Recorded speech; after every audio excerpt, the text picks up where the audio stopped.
किसी और चैप्टर में आएंगे, कंप्लीट ओशनोग्राफी कर लेंगे उसके बाद ही। देखिए ओशनोग्राफी, महासागर विज्ञान, महासागर विज्ञान, ओशनोग्राफी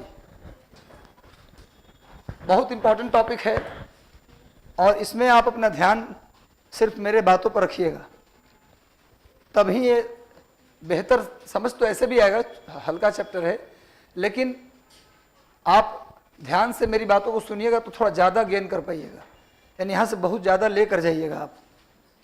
अगर ऐसा चाहते हैं तो कंसंट्रेशन बना के रखना है। बिल्कुल न्यू टॉपिक है और यह सबके लिए न्यू है। ये किसी के लिए ऐसा नहीं कि ओशनोग्राफी पहले से कोई यहाँ कोई पढ़ा हुआ है, तो इसलिए आप नए हैं तो इसको नया समझ कर ना बैठें। आप समझिए मैं भी इन लोगों के साथ बराबर हूँ। इसमें कितने टॉपिक पढ़ने थोड़ा देख लें। इसमें पढ़ना है ओशियन करेंट, ओशियन करेंट यानी महासागर की जलधारा, महासागर की जलधाराएं, जलधाराएं। इसमें पढ़ना है coral reef, coral reef, Hindi में परवाल भित्ति या मूंगा भित्ति। आप मूंगा पहनते हैं हाथ में, वो जो मूंगा पहनते हैं ना, वही उसी को अंग्रेजी में कोरल कहते हैं, है ना। बहुत लोग बोलते हैं क्या पहने, तो कोरल पहने हुए हैं। कोरल एक जीव है, समुद्र में उत्पन्न होने वाला एक माइक्रो ऑर्गन है। वो मरते रहता है, जन्म लेता है, मरते रहता है, और मरने के बाद समुद्र के तली में जमा होते जाता है। बाद में उस एक दीवार का रूप ले लेता है और उसी दीवार में से तोड़ कर घिस कर अंगूठी में हम लोग पहले जो पहने हैं। आप क्या पहने, जीव जंतुओं का अवशेष पहने हैं। हाँ, उसके बाद हम लोग पढ़ेंगे लवणता, लवणता अंग्रेजी में पढ़ेंगे सैलिनिटी। सैलिनिटी आप जानते हैं कि प्रति 1000 ग्राम पानी में जो उपस्थित नमक की मात्रा होती है उसे लवणता कहते हैं। प्रति 1000 ग्राम पानी में उपस्थित नमक की मात्रा को लवणता कहा जाता है। मान लीजिए एक बाल्टी पानी ले लीजिए आप, मान लीजिए एक बर्तन में पानी ले लीजिए, 1 केजी पानी ले लीजिए और उसमें उसको गर्म कीजिए। अंत में मान लीजिए कि उसमें 200 ग्राम नमक बचा, इसका मतलब उस पानी की लवणता कितना हो गया, 200 ग्राम। मतलब प्रति 1000 लीटर में नहीं, प्रति 1000 ग्राम में उपस्थित नमक की मात्रा को क्या बोलते हैं, लवणता, सैलिनिटी। उसके बाद लवणता के बाद पढ़ेंगे हम लोग टाइड। टाइड का मतलब ज्वार, ज्वार भाटा पढ़ेंगे, यानी कि ज्वार भाटा, ज्वार पानी का उठना, भाटा पानी का गिरना। महासागर की जलधाराएं, प्रवाल भित्ति, लवणता, ज्वार। इसके अलावा है लवणता, सैलिनिटी।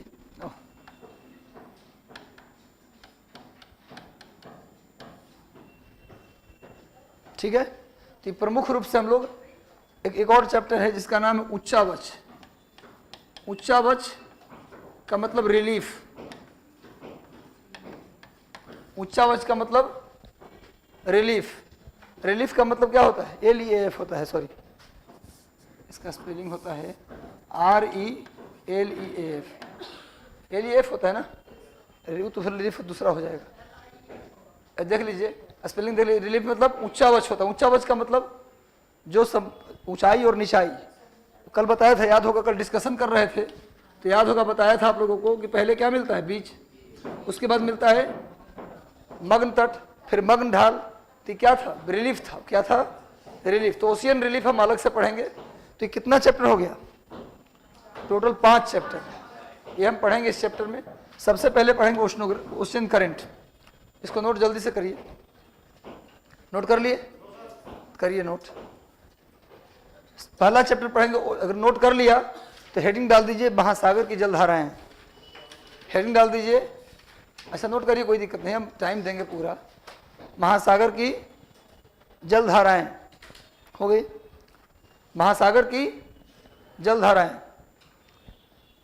जब यूपीएससी में पहली बार मेंस का सिलेबस चेंज हुआ था, मतलब इधर 2013 में, तो उस समय जो मेंस का सिलेबस चेंज हुआ था तो पहले ही साल यूपीएससी जीएस के फर्स्ट पेपर में, जीएस फर्स्ट पेपर में ज्योग्राफी से एक सवाल पूछ लिया था 12.5 नंबर का कि महासागर के जलधाराओं के चलने के कारण को लिखें तथा जलधाराओं का आइए आ जाइए जलधाराओं का तट पर पड़ने वाले प्रभाव को भी लिखें।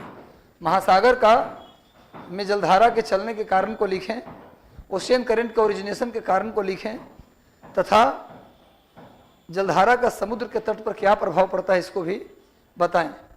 यह प्रश्न पूछा था 2013 में, सिलेबस चेंज हुआ था उस साल। तो आगे फिर यूपी पीसीएस में भी जब सिलेबस बदला, यूपीएससी का सिलेबस ले लिया, तो वहाँ भी ये प्रश्न आया था। तो हमेशा पूछते रहते हैं ये प्रश्न कि समुद्र के जलधारा के चलने के कारण क्या है मेंस में, और उसका तट पर आर्थिक प्रभाव क्या पड़ता है। ये 2 प्रश्न हमेशा पूछता है।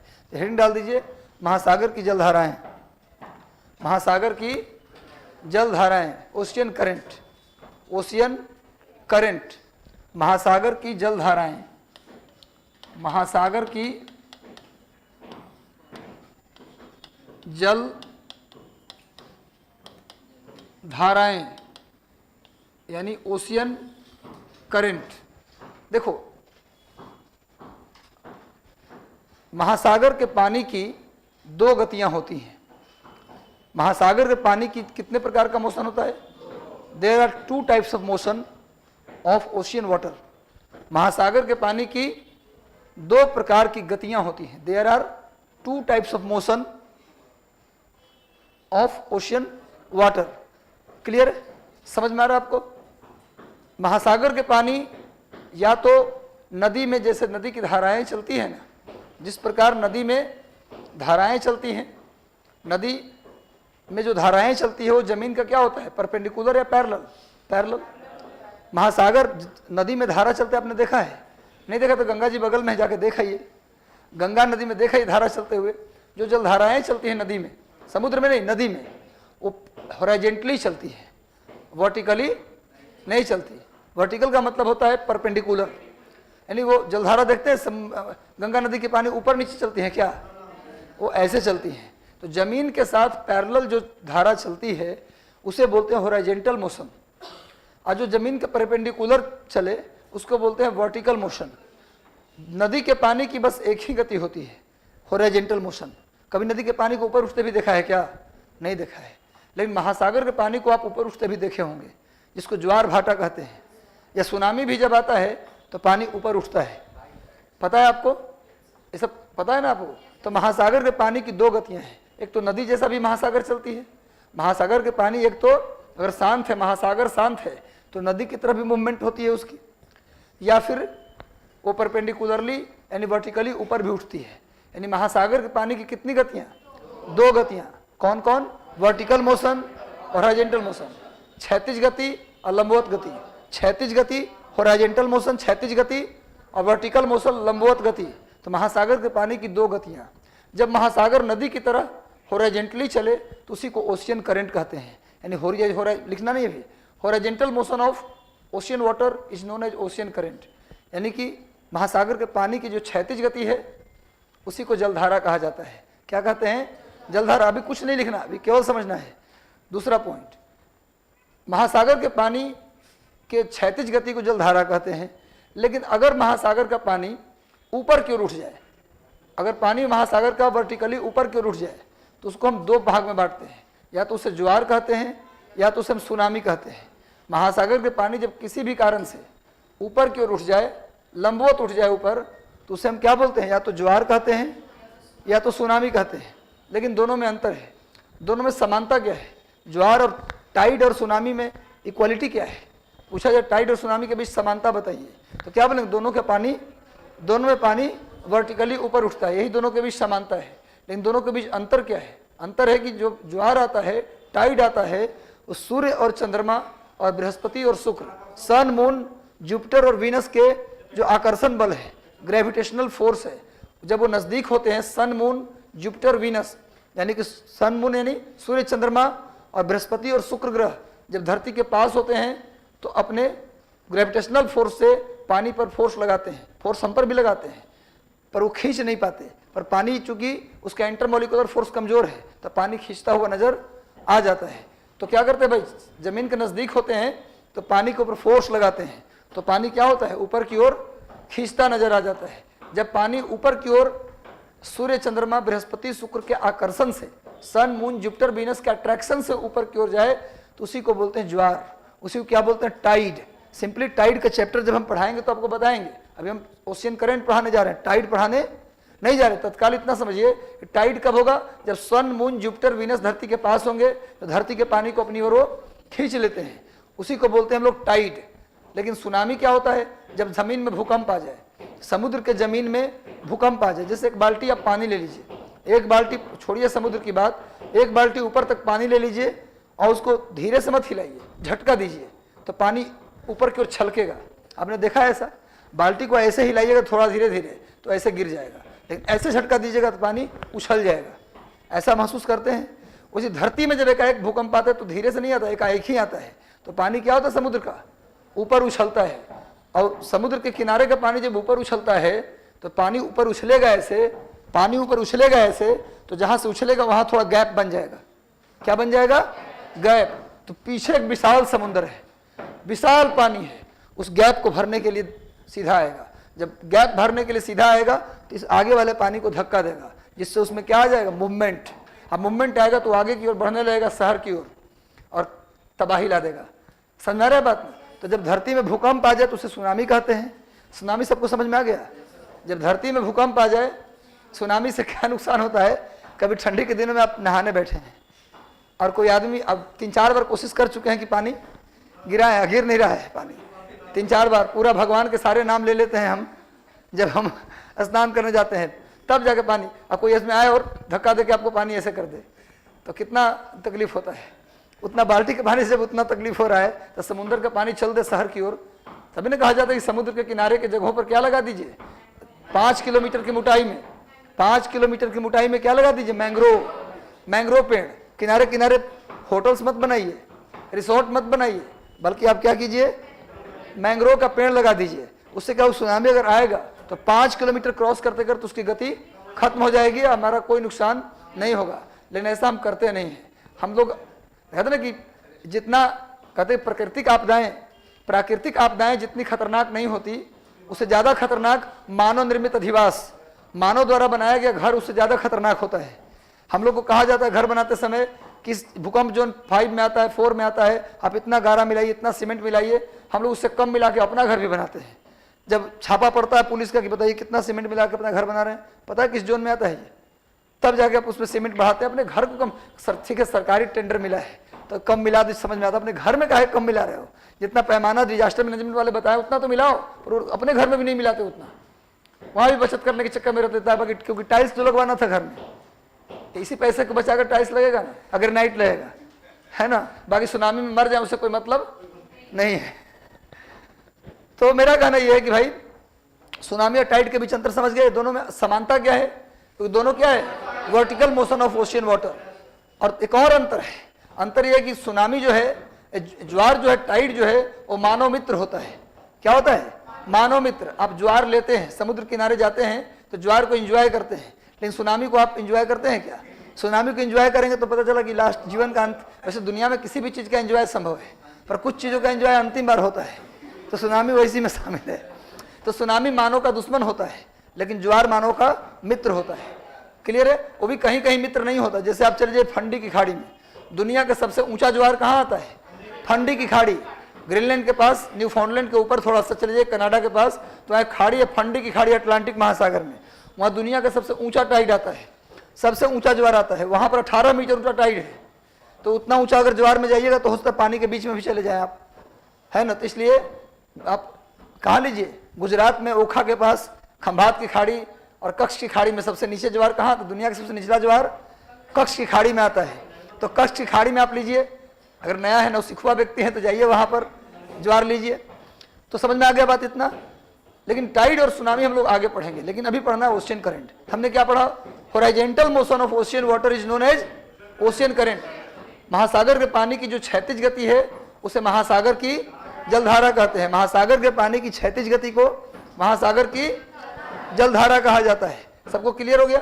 अब सुनिए, अगर जलधारा के चलने में, वैसे तो बता दूं कि नदी के पानी को प्रवाहित होने में बस एक ही कारण मौजूद होता है, वो होता है स्लोप।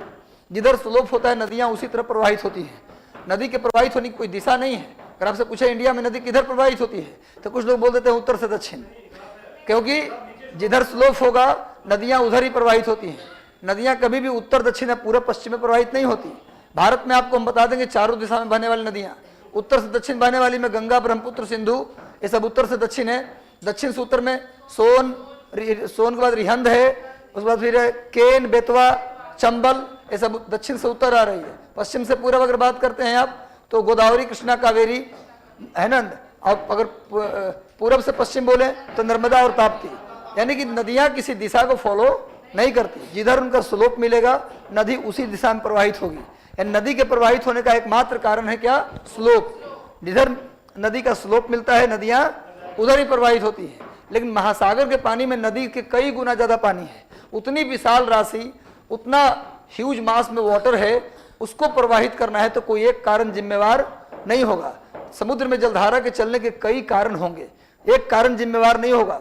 महासागर में जलधारा के चलने के 9 कारण होंगे। जैसे नदी में जलधारा के चलने के कितने कारण हैं? एक, स्लोप, जिधर स्लोप है पानी उधर बहेगी। लेकिन समुद्र में जलधारा के चलने के 9 कारण है। कितने कारण है? 9 कारण हम बताएंगे। लेकिन सुन लीजिए बात कि समुद्र में जब समुद्र की जलधारा हवा के कारण चले, जब समुद्र की जलधारा हवा के कारण चले, विंड उसका वजह बन जाए। आप जानते हैं कभी बंद तालाब आपने देखा होगा, गांव में जाते होंगे आप, शहर में भी बंद तालाब, तो बंद तालाब देखे होंगे, उसमें जब बहुत तेज आंधी आता है, तालाब के पानी में तो गति नहीं होती, तालाब के पानी रुका हुआ पानी है, लेकिन बहुत तेज आंधी आ जाए तो आप देखें उसमें भी थोड़ा थोड़ा वेव उत्पन्न हो जाता है, उसमें भी पानी मूवमेंट में आ जाता है। हवा में इतना ताकत है, पानी को वो गति में ला देता है। आप जानते हैं, पढ़े हैं, इसी क्लास में आप लोग को पढ़ाया था मैंने, जिसको नहीं पढ़ाया वो भी समझ लें कि हवा जब समुद्र से चलती है तो ज़्यादा तेज चलती है, जमीन से चलती है तो कम तेज चलती है। बताया था आप लोगों को कि जमीन पर फ्रिक्शन होता है, पेड़ है, पहाड़ है, बिल्डिंग्स हैं, तो हवा के मार्ग में रुकावट है। लेकिन वही हवा समुद्र से चले तो उसकी गति ज़्यादा हो जाती है, क्योंकि समुद्र में इस तरह का कोई रुकावट नहीं होता। यानी सेम हवा समुद्र से चले तो ज़्यादा तेज चलती है और जमीन से चले तो कम तेज चलती है। तो हमने क्या कहा, समुद्र में जलधारा के चलने का एक कारण हवा भी है। कुछ जलधाराएं तो ऐसी हैं जो हवा के कारण ही चलती हैं। तो ऐसी जलधारा, ऐसा ओशियन करेंट जिसके चलने में विंड एक बड़ा रोल प्ले करे, उस जलधारा को हम जलधारा ही कहेंगे, लेकिन उसका स्पेसिफिक एक नाम देते हैं प्रवाह, ड्रिफ्ट। यानी जहां पर जलधारा के चलने में हवा अपना रोल प्ले करे उसको क्या बोला जाएगा? ड्रिफ्ट। उसे क्या कहा जाएगा? ड्रिफ्ट। समझ में आ रहा है बोल रहा हूं क्या? सिंपली जलधारा ही है वो हवा, लेकिन अगर जलधारा के चलने में हवा अपना रोल प्ले कर दे तो उसे क्या बोलेंगे हम लोग? प्रवाह। उसके नाम में क्या जोड़ेंगे? प्रवाह। कभी कभी ऐसा होता है कि जलधाराएं चल रही हैं, लेकिन दो तट का हिस्सा जो है ना, इतना, जैसे मान लीजिए कि इस तरह से कोई तट है, इस तरह से कोई तट है और समुद्र की जलधारा इस पतले रास्ते से निकले। आप कभी बागवानी किए होंगे तो बागवानी में पाइप से पानी देते हैं खेत में, तो क्या करते हैं आप? उसका मुंह को दबाते हैं तो बहुत तेज पानी निकलता है। अगर पतले रास्ते से वही पानी को निकलना, उतना ही पानी को मोटा रास्ते से निकलना पड़े तो कम तेजी से निकलेगी, और रास्ता को पतला कर दे तो उसकी स्पीड बढ़ जाएगी। तो जब कहीं ऐसा भी तो होता होगा समुद्र में कि 2 आइलैंड्स के बीच के से जलधारा को निकलना पड़ता होगा, तो जहां 2 आइलैंड के बीच से जलधारा निकलती उसकी स्पीड क्या हो जाती है? तेज। जब किसी भी कारण से महासागर के जलधारा की गति बढ़ जाए, किसी भी कारण से महासागर के जलधारा की गति बढ़ जाए तो उसे स्ट्रीम कहते हैं। उसे क्या बोलते हैं? स्ट्रीम। ऐसे आप पढ़े भी होंगे जेट स्ट्रीम। जेट स्ट्रीम तो हवा था वहां, लेकिन यहाँ पर जलधारा में भी स्ट्रीम जोड़ते हैं। जैसे आपने सुना होगा नाम गल्फ स्ट्रीम। गल्फ स्ट्रीम एक समुद्र की जलधारा है। समझ में आ रहा है बात? यानी स्ट्रीम उसी के नाम में जोड़ेंगे जिसकी गति क्या हो जाएगी? तेज। और प्रवाह या ड्रिफ्ट उसी के नाम में जोड़ेंगे जिसके चलने में हवा अपना मेन रोल प्ले करता है। क्लियर है? तो जलधारा के चलने के कुल कितने कारण होंगे? 9 कारण। तो लिख लीजिए, reason behind origination of ocean current. Hindi में लिखिए, महासागर में जलधाराओं के चल। इतना समझ में आ गया ना? चलिए, ये बेसिक था, जिसके बाद हम बिल्डिंग खड़ा कर सकते हैं। लिंथ हो गया। लिखिए, क्या लिखा आपने? Reason behind origination of ocean current. Origination of ocean current Hindi में बोल देते हैं महासागर में जलधाराओं के चलने के कारण। महासागर में जलधाराओं के चलने का कारण। महासागर में जलधाराओं के चलने का कारण लिखिए। नंबर 1 में लिखिए, gravitation of earth, gravitation of earth यानी पृथ्वी का गुरुत्वाकर्षण, पृथ्वी का गुरुत्वाकर्षण। दूसरा, पहले लिख लीजिए कारण, फिर बारी बारी से सभी कारणों पर प्रकाश डालेंगे हम। 2 पर लिखिए rotation of earth, rotation of earth, पृथ्वी का घूर्णन, पृथ्वी का घूर्णन। आप जानते हैं कि धरती 2 तरीके से घूमती है, एक सूर्य के चारों ओर, एक सन के चारों ओर, एक अपने एक्सिस पर। तो एक्सिस पर जो घूमती है उसी को बोलते हैं रोटेशन। धरती जो एक्सिस पर घूमती है उसी को क्या बोलते हैं? रोटेशन। और सन के चारों ओर घूमती है तो उसको बोलते हैं रिवॉल्यूशन, यानी कि घूर्णन बोलते हैं जब एक्सिस पे घूमती है। और जब सूरज के चारों ओर घूमती है तो उसको परिक्रमण कहते हैं, उसे क्या बोलते हैं? परिक्रमण। तो घूर्णन परिक्रमण के बीच अंतर समझ गए? जब सन के चारों ओर घूमे तो परिक्रमण, और जब अपने एक्सिस पर घूमे तो रोटेशन। पहली बार आर्यभट्ट ने बताया था कि धरती अपने एक्सिस पर भी घूमती है।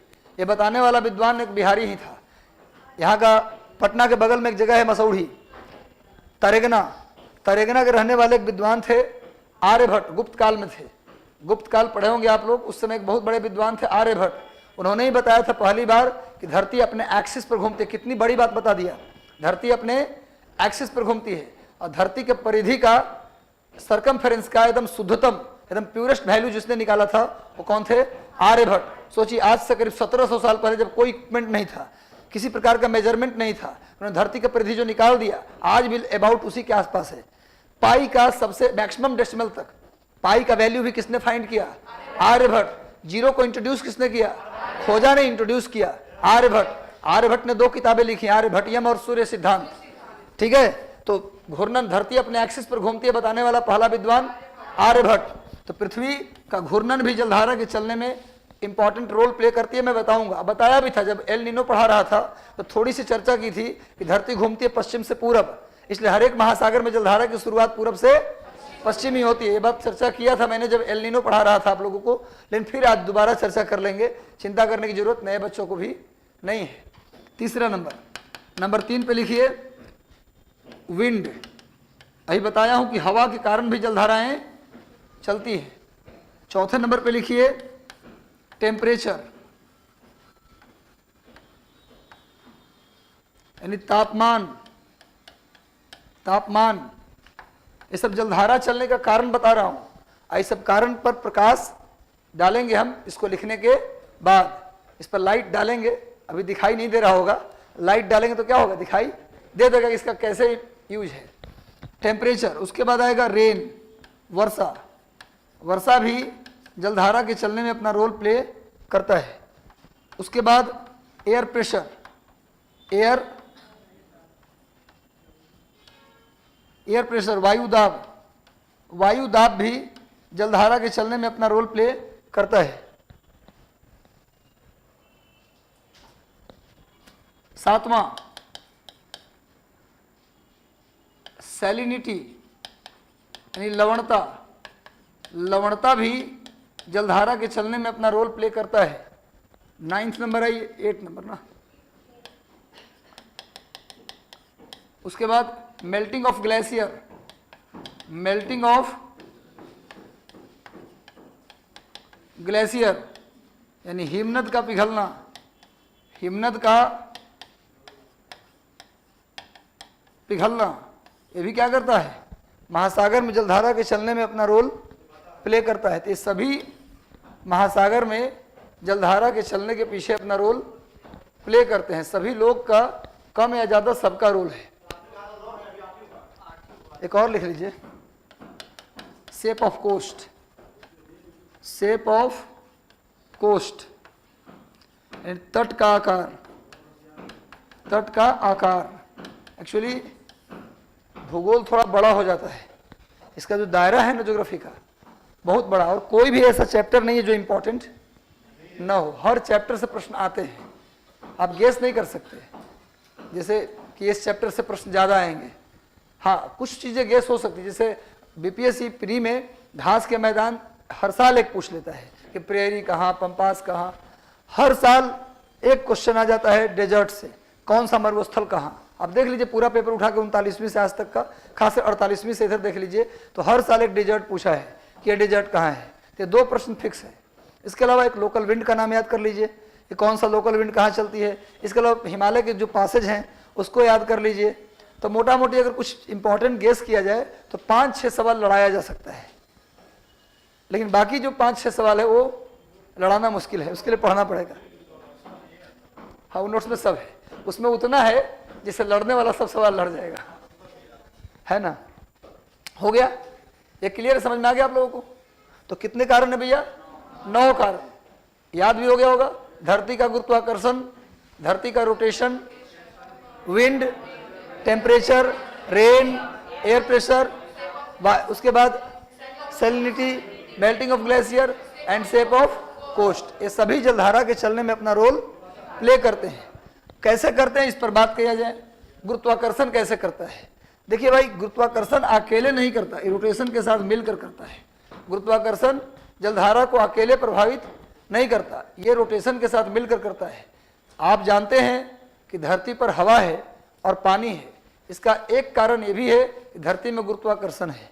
धरती में ग्रेविटेशन 0 कर दिया जाए, धरती का ग्रेविटेशन 0 कर दिया जाए तो जितनी भी गैसेज होंगी वो सारी गैसेज इस धरती पर टिक नहीं पाएंगी, और पानी भी जो है वो धरती पर टिकेगा नहीं, या जहाँ पर आपको फेंक दें वहीं पर टिक जाइएगा, आप नीचे आइएगा ही नहीं, है ना। ऐसा हो जाता है, अंतरिक्ष में ऐसा होता है। आप स्पेस में जाएंगे तो वहाँ पर ग्रेविटेशन 0 होता है, तो वहाँ पर जिसको जहाँ फेंक दीजिए वहीं पर टंगा हुआ है ना। अगर ऐसा हो जाए कि जिसको जहाँ फेंक दे वहीं टंग जाए तो आजकल लोग लड़ेगा तो क्या करेगा, वापस अब नहीं आओगे बाबू। तो उसके लिए भी है टेक्निक, आप यहाँ से भी वो काम कर सकते हैं, लेकिन उतना ताकत आएगा तब ना। 11.382 किलोमीटर पर सेकेंड, अगर इस गति से इतना ताकत आपके पास है, इस गति से किसी को फेंक सकें आप कि 1 सेकेंड में वो कितना चला जाए, तो फिर दोबारा वो लौट के नहीं आगे। इसको बोलते एस्केप वेलोसिटी। धरती का एस्केप वेलोसिटी कितना है? ऐसा वेग, वह वेग जिससे किसी को फेंक दें तो वापस स्पेस में चला जाए वो, तो उसको क्या बोलेंगे हम लोग? एस्केप वेलोसिटी, पलायन वेग। हिंदी में क्या बोलते हैं इसको? पलायन वेग। धरती के पलायन वेग का नाम कितना है? 11.2 किलोमीटर पर सेकेंड। इस बार इंटरव्यू में हमसे एक क्वेश्चन पूछा गया था कि धरती के पलायन वेग कितना है, तो हमको याद था इसलिए बता दिए। तो 11.2 किलोमीटर पर सेकेंड। इंपॉर्टेंट जी के याद कर लीजिएगा आप लोग, ठीक है। अब आइए, गुरुत्वाकर्षण के कारण ही धरती पर हवा है और पानी है, ठीक है। पानी या हवा कोई भी हो या आप भी हो, हमेशा आप किधर अग्रसर रहते हैं? धरती की ओर। हमेशा आपका मूवमेंट किधर होता है? धरती की ओर। क्लियर? तो पानी भी समुद्र का जो है हमेशा किधर मूवमेंट करेगा? हमेशा उसका जो टच रहेगा किससे होगा? धरती से। किस कारण से? धरती के गुरुत्वाकर्षण के कारण। और आप जानते हैं धरती क्या कर रही है? घूम रही है। धरती क्या कर रही है? घूम रही है। और एक दिन बताया था आपको, किसी भी घूमती हुई चीज पर अगर कोई चीज आप फेंकते हैं, किसी भी, हाँ उल्टा फेंकाता है, किसी भी घूमती हुई चीज पर अगर कोई चीज फेंके, आप कुम्हार के चाक पे जाइए या गांव के मेला में जाइएगा तो वो बना रहता है, चाक घूमता रहता है, उस पर कई सारा सामान सटा रहता है। सबसे किनारे में मोबाइल फोन और सबसे बीच में सर्फ एक्सल का 2 रुपया के पाउच, पार्ले जी बिस्किट। अब मिलेगा 10 रुपया में 4 कड़ी। जो सामान फंस गया वो आपका हो जाएगा। लेकिन लोग मोबाइल फोन के चक्कर में कड़ी को फंसाते रहते हैं। और किनारे में जो फेंकने वाला फोर्स होता है ना, घूमने वाली चीज में बाहर की ओर फोर्स लगता है ना, अपकेंद्री बल फोर्स बाहर की ओर एक लगता है, एक अंदर की ओर भी लगता है, बाहर की ओर भी। तो बाहर की ओर जो फोर्स लगता है उसको भूगोल की भाषा में, ज्योग्राफी के लैंग्वेज में उसे कहा जाता है कोरियोलिस फोर्स। क्या कहा जाता है? वो फोर्स का जो वैल्यू है सेंटर से किनारे आते हुए बढ़ता जाता है। कोरियोलिस फोर्स का वैल्यू सेंटर से किनारे की ओर आते हुए बढ़ता जाता है। और फेंकने वाला फोर्स किनारे में इतना ज्यादा हो जाता है कि आप किनारे में कोई चीज फंसाएंगे तो फंसेगा ही नहीं, कड़ी फेंकेंगे वो कड़ी बाहर निकल जाएगा, वो रुकेगा ही नहीं वहां, है ना। तो गांव के लोग तो इस ज्ञान को जानते नहीं, तो वो मोबाइल के चक्कर में लग जाते हैं, घड़ी के चक्कर में लग जाते हैं कि महंगा 10 रुपया में पूरा 1000 का सामान ले जाएंगे, मिलेगा ही नहीं आपको। इससे अच्छा है कि 10 रुपया दीजिए और 4 कड़ी में एक पार्ले जी फंसा लीजिए, एक 2 रुपये के सर्फ एक्सल का पाउच पटा, 10 में 20 का सामान लेके चल जाइए, ज़्यादा बढ़िया है। तो घूमने वाली चीज़ पर अगर कोई चीज फेंकेंगे तो बाहर फेंकाता है, पर एक चीज गौर से देखिएगा, वो बाहर फेंकाएगा लेकिन उल्टा फेंकाएगा, जिधर घूम रहा है उधर नहीं फेंकाएगा, उसका उल्टा फेंकाता है। तो धरती पर पानी गुरुत्वाकर्षण के कारण नीचे की ओर आ रही है, लगातार आ रही है, और धरती घूम रही है पश्चिम से पूरब। तो पानी किधर फेंकाएगा?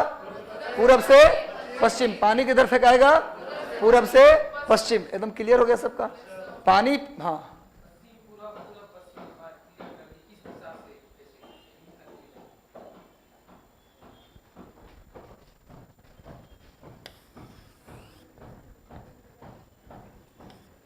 इधर कौन दिशा है? इधर कौन दिशा है? तो पश्चिम से पूरब कैसे घूमेगा? हो गया? अब पूरब से पश्चिम तो क्लियर हो गया? कोई दिक्कत इसमें है क्या? हो गया ना क्लियर? आपको एक ही दिशा लग रहा है क्या? अरे कोई इधर से आ रहा तो उल्टा हो गया ना जी। आइए किधर से जा रहा है? ये पश्चिम से पूरब हो गया। हो गया? आप कभी चला के देखे नहीं, अब मने में सबको चला रहे थे, यहाँ कभी चला के देख लेते तो दिक्कत नहीं होता। धरती घूमती है पश्चिम से पूरब, तो पानी किधर फेंकाएगा?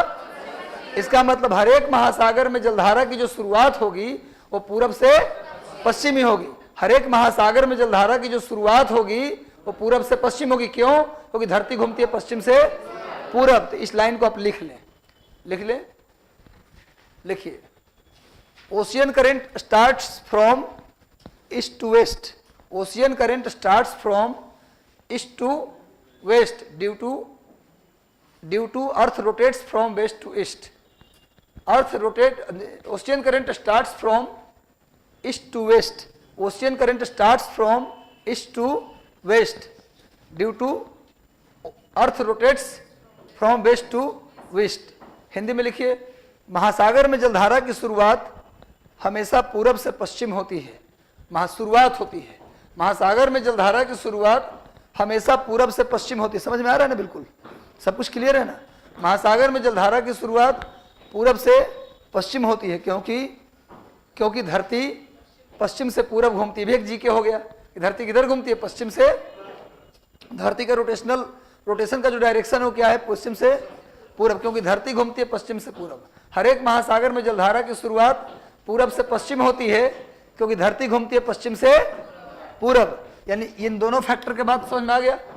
अरे दोनों, धरती की ओर पानी आ रही है और रोटेशन के कारण पानी फेंका जा रहा है बाहर की ओर, तो किधर? पूरब से पश्चिम है। धरती घूमती है पश्चिम से पूरब। तीसरा फैक्टर देखते हैं हम लोग। दो फैक्टर का काम एक लाइन में हो गया। तीसरा फैक्टर विंड है, पवन है। पवन, आप जानते हैं, अभी पवन का फैक्टर समझाया हूं कि जलधाराएं कभी कभी क्या होती है, हवा के कारण भी। हवा इतनी तेज चलती है कि पानी को जिधर जाती है, आप जानते हैं कि हवा का तेजी की बात करेंगे तो आपने पढ़ा होगा क्लाइमेटोलॉजी वाले चैप्टर में कि हवा है पछुआ हवा, एंटी ट्रेड विंड, गैर व्यापारिक पवन। उसको हम लोग दक्षिणी गोलार्ध में गरजता 40, प्रचंड 50, चिखता 60, आपने सुना होगा रोअरिंग 40, फ्यूरियस 50। आप उस दिन शायद एब्सेंट होंगे, इस क्लास में मैंने एक बार बताया था भैया। एंटी ट्रेड विंड जो है, एंटी ट्रेड विंड जो है, गैर व्यापारिक पवन है, उसको दक्षिणी गोलार्ध में, साउदर्न हेमिस्फीयर में एंटी ट्रेड विंड को, यानी गैर व्यापारिक हवा को इतनी तेज चलती है कि उसका नाम गरजता 40, नाम से लग रहा है खतरनाक हो जाती है, इतनी तेज चलती है। प्रचंड 50, प्रचंड, चिखता 60, ऐसे नाम पड़ता है। इसका मतलब हवा इतनी तेज चल रही है। इस कारण से हवा क्या करेगी? पानी को भी जिधर जाएगी ना हवा, पानी को भी उधर लेके चली जाएगी। और हमने कहा था कि हवा के कारण यदि जलधारा चलने में हवा अपना रोल प्ले किया है तो उसे हम जलधारा नहीं कहेंगे, क्या बोलेंगे? प्रवाह बोलेंगे या ड्रिफ्ट बोलेंगे। क्लियर है? तो लिख लीजिए, when wind plays main role in origination of ocean current, when wind play main role in origination of ocean current is, when wind plays main role in origination of ocean current is known as drift, is known as drift, DRIFT। Hindi में लिखिए, जब जलधारा के चलने में हवा अपना main role play करे, जब जलधारा के चलने में हवा अपना मेन रोल, मुख्य भूमिका निभाए।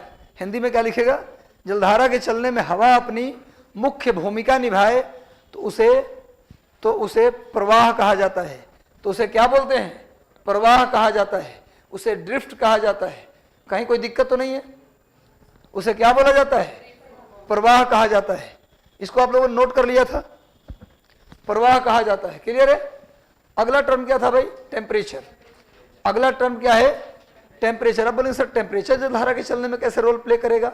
अब समझिए बात, सब लोग लिख लिए इस लाइन को। जब जलधारा के चलने में पवन अपना रोल, मुख्य भूमिका निभाए, तो उसे हम प्रवाह कहते हैं या उसे हम क्या बोलते हैं? ड्रिफ्ट कहते हैं। अब समझिए बात को आप, टेम्परेचर कैसे प्रभावित करेगा? आखिर टेम्परेचर अपना रोल कैसे निभाएगा? आप जानते हैं कि समुद्र की लंबाई चौड़ाई 10 मीटर या 100 मीटर या 100 किलोमीटर नहीं होता है, हजारों किलोमीटर। समुद्र जैसे अटलांटिक महासागर की लंबाई 14,400 किलोमीटर है, हिंद महासागर की लंबाई लगभग 10,000 किलोमीटर है, प्रशांत महासागर की लंबाई चौड़ाई भी लगभग 16,000 किलोमीटर है। तो इतना लंबा चौड़ा महासागर है। खाली पटना की भी बात कर ले, पटना शहर की, तो यहाँ पर भी पूरे शहर की बात करें तो एक समान तापमान होगा पूरे शहर में। गांधी मैदान में कुछ और तापमान, इनकम टैक्स गोलंबर के पास कुछ और तापमान, फुलवाड़ी शरीफ में कोई और तापमान, फतुहा में कोई और तापमान। मतलब इतना छोटा जगह में टेम्परेचर का इतना वेरिएशन है। तो इतना बड़ा समुद्र में जिसकी लंबाई या चौड़ाई हजारों किलोमीटर है, एक समान तापमान पूरे महासागर में हो सकता है क्या? नहीं हो सकता है। कुछ स्थान पर ज्यादा तापमान, कुछ स्थान पर केवल तापमान ही तापमान, पूरे साल टेम्परेचर ज्यादा, और वर्षा के नामो निशान नहीं। कुछ स्थान ऐसे होते हैं जहाँ टेम्परेचर पूरे साल ज्यादा होता है, लेकिन वर्षा, जैसे इंडिया की ही बात कर लो, इंडिया में कितने महीने बरसात होता है? 1 आध महीने, 1.5 महीने। बरसात का मौसम हमारे 4 महीने है, लेकिन बरसात अगर देखा जाए रियल में पानी पड़ना, बरसात होना तो कितना, 1 से 1.5 महीना, उससे ज्यादा बारिश होती नहीं। 2-3 महीना अगर हो जाए तो बाढ़ ही आ जाए। क्यों जी? 7 दिन बरसात 10 दिन पटना में हुआ, पूरा पटना डूब गया। तो बरसात कम होता है। यानी कि इंडिया के साथ में जो समुद्र होगा, इंडिया के सामने जो समुद्र होगा, आसपास जो समुद्र होगा, वहां वर्षा क्या होगी? कम होगी। टेम्परेचर ही ज्यादा होगा, ज्यादा समय तक पानी पर धूप पड़ता रहेगा। यानी कुछ इलाके ऐसे हैं समुद्र में जहां वर्षा होती ही नहीं है, टेम्परेचर केवल होता है वहां। तो कुछ इलाके में टेम्परेचर बहुत ज्यादा और कुछ इलाके में टेम्परेचर बहुत कम। और टेम्परेचर जहां बहुत ज्यादा होगा, यानी बारिश भी नहीं होगी, केवल टेम्परेचर ज्यादा होगा, तो क्या होगा?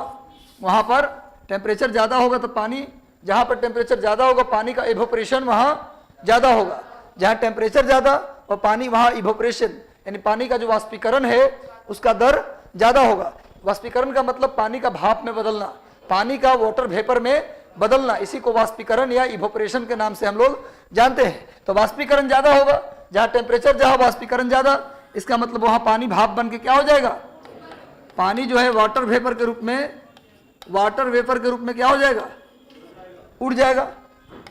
पानी वाटर वेपर के रूप में उड़ जाएगा, यहां से उड़ जाएगा। लेकिन जहां पर टेम्परेचर कम है, कुछ इलाके में टेम्परेचर ज्यादा था, टेम्परेचर मैक्सिमम था कुछ इलाके में, और कहीं पर टेम्परेचर मिनिमम था, टेम्परेचर लो था, टेम्परेचर क्या था? कम था। यहाँ इवोपरेशन क्या होगा? कम। तो क्या होगा? यहाँ से पानी उड़ेगा ज्यादा, तो जाहिर सी बात है यहाँ पर पानी का लेवल नीचे हो जाएगा। समझिएगा, रटिए मत, रट्टा नहीं मारना। जहाँ पानी ज्यादा भाप बन के उड़ गया, वहाँ पानी का लेवल कम हो जाएगा ना जी। और जहाँ पर पानी उड़ा कम भाप बन के, वहाँ पानी का लेवल ऊंचा रहेगा। तो क्या होगा? जलधारा, जलधारा का नियम है, पानी का छोड़ दीजिए समुद्र की बात, किसी भी पानी का नियम है कि जहाँ पर कम रहे, ज्यादा से कम की ओर प्रवाहित होती है। एक टब लीजिए, एक टब में 10 लीटर पानी लीजिए और दूसरे टब में लीजिए 6 लीटर पानी, तो 10 लीटर से 6 लीटर की ओर क्या होगा? पाइप जोड़िएगा तो 6 लीटर से 10 लीटर की ओर पानी नहीं जाएगा, 10 से 6 की ओर आएगा। तो भाई जहां पर पानी ज्यादा है उस इलाके से, जहां पर टेम्परेचर ज्यादा है, यानी कम टेम्परेचर से ज्यादा टेम्परेचर की ओर जलधारा चलेगी। इस डायग्राम को आप बना सकते हैं लिख करके। इससे क्या होगा कि परीक्षा में अगर आपको अभी मेंस का आंसर राइटिंग करना हो तो वहां लिखने के बाद डायग्राम भी आप पुट कर दे तो थोड़ा सा टीचर को चीज दिखेगा। यहां लिख दीजिए इवोपरेशन, वाष्पीकरण। इस फोटो को बना लीजिए आप, एक लाइन लिखवाएंगे जी, बताइए।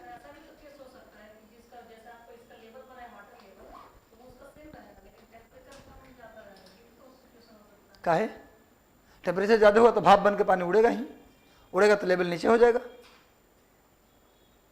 क्या? टेम्परेचर ज्यादा होगा तो भाप बनना ही है। ऐसा थोड़ा कि टेम्परेचर कभी ज्यादा होगा तो पानी उड़बे ना करेगा। कुछ भी आग लगाओ हम जलेंगे नहीं। हाँ, पूरा हट गए, बनाइए।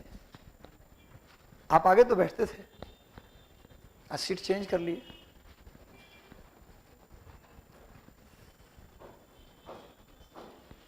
समझ में आ रहा है? तो लिख लीजिए, महासागर की जलधारा कम अब तीर निशान गिन के मत बनाइए कि सर ने जितना तीर चलाया उतना तीर हम भी चलाएंगे। लिखो, लिखो क्या लिखा, महासागर की जलधारा कम तापमान से अधिक तापमान की ओर चलती है। महासागर की जलधारा कम तापमान से अधिक तापमान की ओर चलती है। महासागर की जलधारा कम तापमान से अधिक तापमान की ओर चलती है। महासागर की जलधारा कम तापमान से अधिक तापमान की ओर चलती है। हो गया? समझ में आ रहा है ना? तो बोलते रहना है बीच बीच में कि हाँ सर समझ में आ गया। महासागर की जलधारा कम तापमान से अधिक तापमान की ओर चलती है। लिख लीजिए, ocean current flows from low temperature area to high temperature area. अब तो क्लियर हो गया ना, ऐसा क्यों होता है, समझ में आ रहा है? चलिए, अब अगला पॉइंट था रेन, वर्षा। आप जानते हैं कि जिस तरह से महासागर में तापमान हर जगह एक समान नहीं, वैसे ही वर्षा भी एक समान। पटना की ही बात कर लो केवल, तो देखते सुनते होंगे कि अरे स्टेशन पर तो खूब बारिश हुआ है, यहाँ बारिश नहीं हुआ क्या? तो ना, यहाँ तो एकदम एक बूंद पानी नहीं है। ऐसा होता है ना? जब पटना शहर के अंदर ऐसा नहीं तो हजारों किलोमीटर लंबा समुद्र है, तो वहाँ क्या एक समान वर्षा होगी? कहीं वर्षा ज्यादा तो कहीं वर्षा कम। और आप जानते हैं कि जहां से विषुवत रेखा गुजरती, इक्वेटर गुजरती है धरती के बीचों बीच, आप जानते हैं कि धरती के बीचों बीच से जो लाइन गुजरती है उसे इक्वेटर कहते हैं, उसे विषुवत रेखा कहते हैं। और आप ये भी जानते हैं कि विषुवत रेखा पर जितने देश हैं वहां सुबह 8 बजे से लेकर 2 बजे तक चिलचिलाती हुई गर्मी, सुबह 8 से लेकर 2 बजे तक इतनी गर्मी कि आप क्रिस गेल और ब्रायन लारा बन जाएंगे, एकदम पेंट ब्लैक हो जाएंगे, आप चमड़ी जल जाएगा, बाल जल के घुंघरालू हो जाएगा। जलने के बाद बाल कैसा हो जाता है देखिएगा, वो तो उस तरह का बाल हो जाएगा आपको। अगर क्रिस गेल जैसा बाल बनाना है तो ऊपर से थोड़ा सा मोमबत्ती चला लीजिए, पूरे पर थोड़ा थोड़ा हल्का हल्का, अंदर आग लगाइए मत ना, हल्का से चलाते हुए निकाल दीजिए, तो पूरा। हालांकि रेशियल कमेंट है ये, इस पर केस हो सकता है, पर यहाँ पर कोई बैठा नहीं है ना? अच्छा ऐसा मत, कहाँ कोई है? और भाई अफ्रीका से भी कोई है क्या? उधर से इशारा करें, कोई इधर की कोई अफ्रीका से बैठे। चलिए कोई बात नहीं, हम लोग सब इंडियन है भाई, भूमध्य सागरीय प्रजाति के हम लोग हैं, कल बताया था ना, भूमध्य सागरीय प्रजाति के हम लोग हैं। हाँ, तो मैं ये कह रहा था कि बहुत गर्मी, सुबह 8 से लेकर 2 बजे तक बहुत ज्यादा गर्मी, और 2 बजे से लेकर 4 बजे तक मूसलाधार बारिश। इतनी बारिश उन देशों में 2 से 4 के बीच ऑफिशियल छुट्टी हो जाती है। 2 से 4 केन्या में चले जाओ, ब्राजील में चले जाओ, 2 से 4 कोई घर से बाहर नहीं निकलता। इतनी बारिश कि आप पानी में या तो बह जाएंगे या तो आपकी सांसें रुक जाएंगी। आप कभी तेज बारिश में फंसे हैं? कभी तेज बारिश में कहीं बाहर फंसे हैं? तो अगर कभी फंस जाए तेज बारिश में, इतनी बारिश कि मतलब लग रहा है चोट लग रहा है शरीर पर, तो देखिएगा ऑक्सीजन मिलना बंद हो जाता है। एक बार मैं इस बारिश में फंसा हूं इसलिए बता रहा हूं, ऑक्सीजन मिलना बंद हो जाता है। भाई साइंस का क्वेश्चन है। एक्चुअली क्या है कि पानी जो है ना, पानी के साथ मैंने ऑक्सीजन जो आ रहा है बाहर से उसको बाधित कर देता है वो, इस वजह से आपको प्रॉपर मात्रा में ऑक्सीजन मिलता नहीं है। ठीक है, दूसरी बात यह है कि आप उसमें उस बारिश में भागने भी लगते हैं तो ऑक्सीजन की ज़्यादा जरूरत हो जाती है आपको, तो जो मिल रहा है वो भी कम हो गया, और कम हो गया ऊपर से ज़्यादा चाहिए आपको, तो सांस लेने में दिक्कत होने लगती है, तो मर भी सकते हैं आप। तो मेरा ये कहना है कि बारिश इतनी तेज होती है कि वहाँ पर ऑफिशियल 2 से 4 छुट्टी होती है उन देशों में जहाँ से विषुवत रेखा गुजरती है। तो समुद्र में भी विषुवत रेखा का जो क्षेत्र है ना, उस क्षेत्र में बहुत ज़्यादा बारिश होती है, तब सर तापमान भी तो होता है, तो जितना इवोपरेशन होता है ना उससे ज़्यादा वहाँ बरसातें हो जाता है, इसलिए वहाँ उस क्षेत्र में पानी की मात्रा ज़्यादा होती है। यानी पूछा जाए पूरे समुद्र में किस क्षेत्र में पानी की मात्रा ज़्यादा होगी, तो इक्वेटोरियल रीजन में। क्यों? क्योंकि वहाँ पर वर्षा ज़्यादा होती है, टेम्परेचर की तुलना में, इवोपरेशन की तुलना में वहाँ रेन ज़्यादा है, इसलिए पानी की मात्रा अधिक होगी। इसका मतलब हर एक महासागर में जलधारा की शुरुआत पूरब से पश्चिम तो होगी, लेकिन कहाँ से होगी? विषुवत रेखा से होगी। कहाँ से होगी? विषुवत रेखा से होगी। हर एक महासागर में जलधारा की शुरुआत तो होगी, पर कहाँ से होगी? इक्वेटर से। इक्वेटर से क्यों? क्योंकि वहाँ वर्षा के कारण पानी ज़्यादा है। समझ में आ रहा है बात? तो लिख लीजिए एक लाइन और, मतलब ऐसे मान लीजिए, अब ऐसे एक और फोटो बना सकते हैं, एक और चित्र बना सकते हैं आप। यहाँ लिख दीजिए रेन,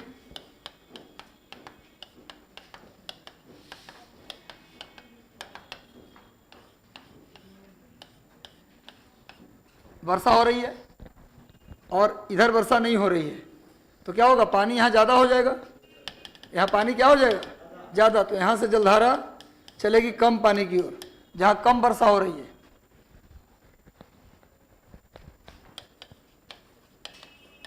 समुद्र में जिस क्षेत्र में वर्षा ज़्यादा होती है, जलधारा वहाँ से चलने लगती है। क्लियर है, समझ में आ रहा है भाई आप लोगों को? पीछे पानी ज़्यादा हो जाएगा तो वहाँ से पानी, जिधर कम वर्षा हो रही उधर जाएगा पानी। तो लिख लीजिए, ocean current flows from high precipitation area to, वर्षा को प्रेसिपिटेशन भी कहते हैं अंग्रेजी में, रेनफॉल भी लिख सकते हैं, high rainfall area to low rainfall area. लिख लीजिए, ocean current flows from high precipitation area to low precipitation area. आ जाइए, आ जाओ, आ जाओ, बैठ जाइए इधर, या पीछे भी बैठ सकते हैं, कोई दिक्कत नहीं, जहां आपको जगह मिल जाए बैठ जाइए। हो गया? हिंदी में लिख लीजिए, महासागर की जलधारा उच्च वर्षा वाले क्षेत्र से निम्न वर्षा वाले क्षेत्र की ओर चलती है। महासागर की जलधारा उच्च वर्षा वाले क्षेत्र से निम्न वर्षा वाले क्षेत्र की ओर, समझ में आ रहा है ना पूरा, निम्न वर्षा वाले क्षेत्र की ओर चलती है। क्लियर है? अब कहाँ से पूछा जाए कि महासागर में जलधारा कहाँ से चलेगी, तो इक्वेटर से। क्यों चलेगी? क्योंकि वहाँ वर्षा ज़्यादा होती है। महासागर में जलधारा किधर चलेगी? इक्वेटर से। और किधर से किधर चलेगी? पश्चिम, पूरब से पश्चिम, के पश्चिम से पूरब, पूरब से पश्चिम। क्यों? क्योंकि धरती घूमती है पश्चिम से पूरब। क्लियर है? अब आइए एयर प्रेशर। एयर प्रेशर कैसे प्रभाव डालती है? अगला पॉइंट क्या है? Air pressure. एयर प्रेशर कोई बड़ा रोल तो प्ले नहीं करती, एयर प्रेशर कोई बड़ा रोल प्ले नहीं करती, लेकिन वो भी रोल प्ले करती है। मान लीजिए कि जिस तरह समुद्र में एक समान वर्षा नहीं, एक समान तापमान नहीं, तो एक समान वायु दाब भी नहीं, एयर प्रेशर भी हर जगह एक समान नहीं। जहां पर ज्यादा एयर होगा, जहां पर एयर का ज्यादा जमाव होगा, वहां पर प्रेशर उसका ज्यादा होगा, और ज्यादा प्रेशर होगा तो पानी को नीचे की ओर दबाएगा वो। जहां पर एयर प्रेशर, जहां भारी हवा पानी के ऊपर होगा, वो पानी को नीचे दबाएगा। यानी पूरे हजारों किलोमीटर लंबे समुद्र में हर जगह हवा का दबाव, हवा की मात्रा एक समान नहीं होगी। कहीं बहुत ज्यादा हवा होगी तो कहीं बहुत कम। तो जहां बहुत कम होगी पानी वहां पर थोड़ा उठा हुआ रहेगा, उथला रहेगा, लेकिन जहां पर ज्यादा हवा होगी वहां पर पानी नीचे की ओर दबा रहेगा। यानी पर यहां पर क्या बोलेंगे? High pressure. ये सब क्या होगा? High pressure. ये सब क्या है? Low pressure. ये हवा का लो प्रेशर है, ये हवा का हाई प्रेशर। हाई प्रेशर कहाँ होगा? जहां पर हवा ज्यादा भारी होगी। हाई प्रेशर कहाँ होगा? जहां पर हवा की मात्रा अधिक होगी।